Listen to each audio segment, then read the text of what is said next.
My name is Mitchell Steed. I own Hammerhead Coffee with my wife, and I'm really excited to talk to the co-op about our coffees. Mostly the color. The color definitely corresponds to flavors. So typically with your dark roast coffee, which is traditionally what is drink in America, we see a lot of like more bitter flavors, chocolates, some smokiness, and lends itself really well to pairing with cream and sugar.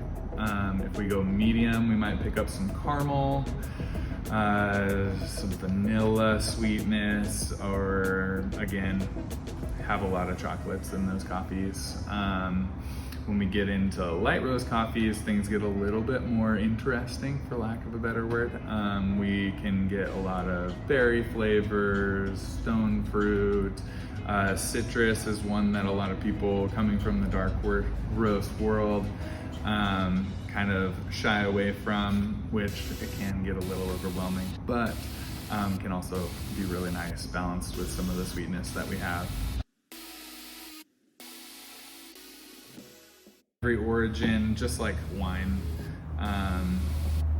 every origin has, their processing method, they have their soil type, they have the varieties of coffee that they generally plant or traditionally plant, and so all over the world, coffee will taste way different than others, which is why we see kind of these single origin coffees and people being like, I love Ethiopia, but they, don't like this other type, or someone's like, oh, I really like Guatemala, but I do not like the acidity of an Ethiopian coffee. And light roast is where you can really start to tell a big difference in those things. Dark roasts tend to be blends. Because the first thing that disintegrates, dissolves, evaporates in the roasting process is acidity. And so the darker you go, the less nuance you're gonna get. You'll be left with some other like tells to be able to decide, or you might be able to be like, oh, I think there's a good amount of Sumatra in here, because Sumatran coffees are known for having a really big body and more herbal kind of flavors. But an Ethiopian coffee, it will be a lot tougher at a darker roast to be like, oh yeah, this is lemon, or this is more of like a floral kind of coffee. White coffee is getting really popular in a lot of, I see it usually in like drive-through stands, and they'll run it through their espresso machine. And one thing that's really nice is white coffee doesn't really taste much like coffee. It tastes a little bit more nutty, hay-like, depending on the origin, depending what, we use a Brazilian coffee for ours, so you get a little bit of like nuttiness, get a little bit of dried hay, so not like alfalfa or something like that, but like dried hay, and a little bit of kind of baking. It smells like freshly baked bread. So it's kind of a coffee for people that may not really enjoy coffee, especially like these are two very different products. Yeah. And so someone who may not like that, or may not like the acidity of a light roast, may prefer that in their, white chocolate mocha or whatever they typically do. I don't know too many people that drink it straight, but I'm sure that they are out there.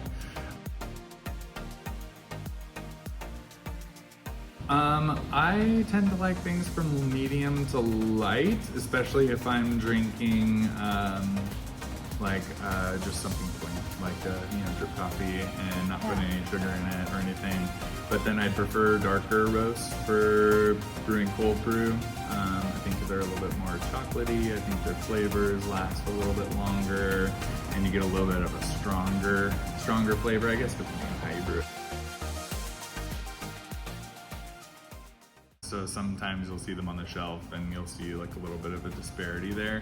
And that's because we have a lot of options all the way across the spectrum. So this is a lighter roasted, but still a medium Guatemala. But as we roast more and more, the beans keep popping, kind of like popcorn. They just kind of pop and get a little bit bigger, and this one goes through one crack. We call it first crack.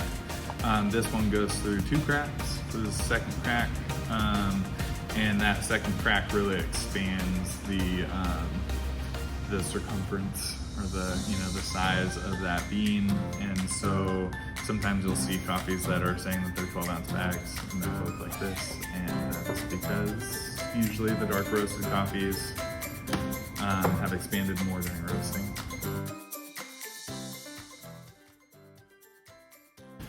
Usually if it's a single origin, a lot of roasters will roast it on the lighter side, just because you're wanting to accentuate like the characteristics of that origin or that farm, which is all well and good. Our Sumatra we roast pretty dark because that's what people tend to kind of think of when they think of the Sumatra. That's been a single origin offering for a long time, I think, with like Starbucks and Pete's going way back, and so people kind of expect a little bit of a darker roast, and I think that's a good way to do it. Yeah. We have a few coffees that are the same blend, just roasted differently for different people, for different, palates. And we've had people that have been like, hey, I've been drinking Daddy-O for a long time, and I just started getting the lighter coffee, what should I do? And so I, suggest that they try Mocha, because Mocha is like a lighter version of Daddy-O. It's like it's a very fun experience to like show up midweek, because we shop at the co-op.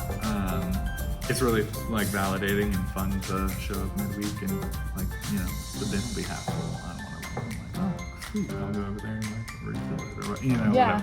It's really fun to serve like a community that cares about local products and supporting local businesses, and so yeah, just really appreciative of that, and it's fun to be a part of that community.